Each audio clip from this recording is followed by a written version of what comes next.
Anganwadi sisters అందరికీ నమస్కారం. ఈరోజు అంగన్వాడీ వార్తలకి స్వాగతం. మన అంగన్వాడీ టీచర్లు ఆయాల సమస్యల పట్ల సపోర్టివ్గా మన ఛానల్లో వీడియోస్ అయితే వస్తాయి. తప్పకుండా సబ్స్క్రైబ్ చేసుకోండి, వీడియోస్ అయితే లైక్ చేస్తూ ఉండండి. ఇటీవలనే కేంద్ర ప్రభుత్వం బడ్జెట్ అయితే ప్రవేశపెట్టింది. ఆ బడ్జెట్లో అంగన్వాడీల సంక్షేమానికైతే కేటాయింపులు ఎక్కువగా జరగలేదు.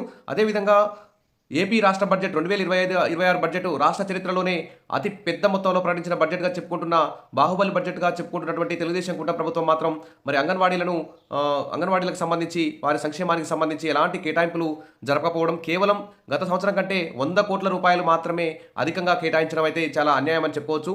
మరి ఎన్నో రోజులుగా ఎన్నో ఆశలతో గత జగన్ పరిపాలన నుంచి మరి విముక్తి పొందాలి, మరి కొత్త ప్రభుత్వం చంద్రబాబు నాయుడు గారు వస్తే మాకు జీతాలు పెంచుతారు, కనీస వేతనాలు అమలు చేస్తారు, ఇక రిటైర్మెంట్ బెనిఫిట్స్, ఖాళీ పోస్టుల భర్తీ, ఈ విధంగా అనేక అంశాల్లో పరిష్కారం చూపుతారనే ఉద్దేశంతో మరి ఎన్నో ఆశలతో ఓట్లేసి గెలిపించుకున్న తెలుగుదేశం కూటమి ప్రభుత్వం కూడా మరి 2 సార్లు బడ్జెట్ ప్రవేశపెట్టి మరి అంగన్వాడీ టీచర్లకైతే కేటాయింపులు జరగకపోవడం అన్యాయం అని చెప్పుకుంటున్నారు. ఇక్కడ ఎన్నికల సందర్భంగా అంగన్వాడీ టీచర్ల మీటింగ్లో పాల్గొంటూ చంద్రబాబు నాయుడు గారు అయితే మీకు అండగా నిలబడతాం, మీ ఆర్థిక సమస్యలన్నీ పరిష్కరిస్తాం, కనీస వేతనం అమలు చేస్తాం, ఇక గ్రాట్యుటీ ఇస్తామని చెప్పారు. కానీ గ్రాట్యుటీకి సంబంధించి 20 కోట్లు అయితే కేటాయించి చేతులు దులుపుకున్నారు. ఇక కనీస వేతనాన్ని అమలు చేయాల్సిన బాధ్యత మరి ప్రభుత్వం మీద ఉంది. దానికి సంబంధించి నిధులు కేటాయించలేదు.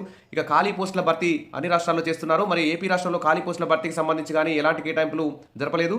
మరి ఆయాలకి టీచర్లకి సూపర్వైజర్లుగా ఈ విధంగా ప్రమోషన్ ఇచ్చుకుంటూ పోవాలి. దానికి సంబంధించి ఎక్కువ నిధులు కేటాయించకపోవడం, తర్వాత పెండింగ్లో 164 సూపర్వైజర్ 2022 పోస్టులు పెండింగ్లో హైకోర్టులో ఉన్నాయి. ఆ పోస్టులు కూడా వెంటనే భర్తీ చేయాలి. 2013 సూపర్వైజర్ కేసు కూడా క్లియర్ చేసి వెంటనే కొత్త సూపర్వైజర్ నోటిఫికేషన్కి కూడా విడుదల చేయాలని చెప్పేసి అందరూ కూడా డిమాండ్ చేస్తున్నారు. ఇక చూస్తే మినీ అంగన్వాడీలను మెయిన్గా మార్చాల్సిన అవసరం ప్రభుత్వం మీద ఉంది. దానికి సంబంధించి కూడా ఈ బడ్జెట్లో నిధులు అయితే కేటాయించలేదు. తర్వాత వివిధ వర్గాల ప్రజలకి గ్యాస్ సిలిండర్ ఫ్రీగా ఇస్తున్నారు. మరి అంగన్వాడీ సెంటర్లకు కూడా ఫ్రీ గ్యాస్ సిలిండర్ ఇస్తే బాగుండేది. దానికి సంబంధించి నిధులు కేటాయించలేదు. అద్దె భవనాల్లో నడుస్తున్న అంగన్వాడీ కేంద్రాలకి సొంత భవనాల్లో కేటాయింపులు అయితే జరగలేదు. ఇక అంగన్వాడీ రిటైర్మెంట్ బెనిఫిట్ కానీ, హెల్త్ కార్డ్స్ కానీ, ఇలాంటి అన్ని సౌకర్యాలకు సంబంధించి కూడా ఎలాంటి బడ్జెట్లో పెంచకపోవడం అన్యాయం. మరి వాగ్దానాలను విస్మరించిన బడ్జెట్ అంటూ ఐద్వా రాష్ట్ర కార్యదర్శి రమాదేవి ఇక్కడ ప్రభుత్వాన్ని అయితే విమర్శిస్తున్నారు.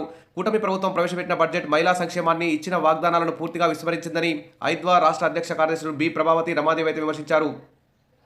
ఇక మహిళలకు ఉచిత బస్సు సౌకర్యం కల్పిస్తామని, 18 సంవత్సరాలు నిన్న ప్రతి మహిళకు 1500 ఇస్తామని, ఉచిత గ్యాసు 10 లక్షల వరకు 0 వడ్డీ రుణాలు ఇస్తామని ప్రకటించిన అవేమీ బడ్జెట్లో కనిపించలేదని తెలిపారు. మహిళా శిశు సంక్షేమ శాఖకు భారీ ఎత్తున కేటాయింపులు జరుపుతామని చెప్పారు. మరి 4332 కోట్ల బడ్జెట్ సరిపోదని, ఇది గత సంవత్సరం కంటే కేవలం 100 కోట్లు మాత్రమే ఎక్కువని, మరి ఎన్నికల హామీలన్నింటినీ విస్మరించారని పేర్కొన్నారు. కాబట్టి ప్రభుత్వం అంగన్వాడీ టీచర్ల ఆయాల సమస్యల పట్ల, వారికి కనీస వేతనాలు మంజూరు చేసేదాని పట్ల మరి మరొకసారి పునరాలోచన చేసి బడ్జెట్లో మళ్ళీ నిధులు కేటాయించాలని చెప్పేసి, బడ్జెట్ను సవరించి వారికి నిధులు కేటాయించి వారికి కనీస వేతనాలు అమలు చేయాలని చెప్పేసి కోరుతున్నారు. వారైతే ప్రస్తుతం అయితే 11,500 జీతం మాత్రమే పొందుతున్నారు. ఇక గ్రాట్యుటీ కింద అదైతే ఇప్పుడు రిటైర్మెంట్ అయినప్పుడు వస్తుంది. కానీ ప్రస్తుతం అయితే కనీస వేతనాన్ని అమలు చేయాల్సిన అవసరం ప్రభుత్వం మీద ఉంది. కాబట్టి ఇటు కేంద్ర రాష్ట్ర ప్రభుత్వాలు బడ్జెట్లో అంగన్వాడీ టీచర్లకు ఆయాలకి జీతాలు పెంచకపోవడం, వాటికి సంబంధించి నిధులు కేటాయించకపోవడం, కనీస వేతనాలకు నిధులు కేటాయించకపోవడం పట్ల అందరూ కూడా అసంతృప్తిగా ఉన్నారు. కాబట్టి ఏపీ అంగన్వాడీ టీచర్లు యూనియన్ అయితే, ఆయాల యూనియన్ అయితే ప్రతి సంవత్సరం అనేక సార్లు ధర్నాలు, సమ్మెలకైతే పిలుపునిస్తూనే ఉంది. ఇక మార్చి 10న కూడా భారీ ఎత్తున మహాధర్నా కూడా పిలిపించారు. సరే, ఏది ఏమైనా మార్చి 10 లోపు ఈ బడ్జెట్ సమావేశాల్లో మరి అంగన్వాడీ టీచర్ల ఆయాలకు సంబంధించి జీతాల పెంపుకు సంబంధించి ఒక బడ్జెట్లు సవరించి నిధులు కేటాయించాలని చెప్పేసి అందరూ కూడా కోరుతున్నారు.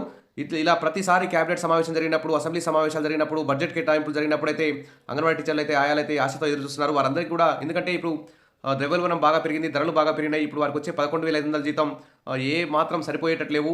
అదే కాక ఇంకా గ్యాస్ బిల్లులు, కూరగాయ బిల్లులు, అద్దె బిల్లులు ఇవన్నీ కూడా వారు సొంత జీతం నుంచి పెట్టుకుంటున్నారు.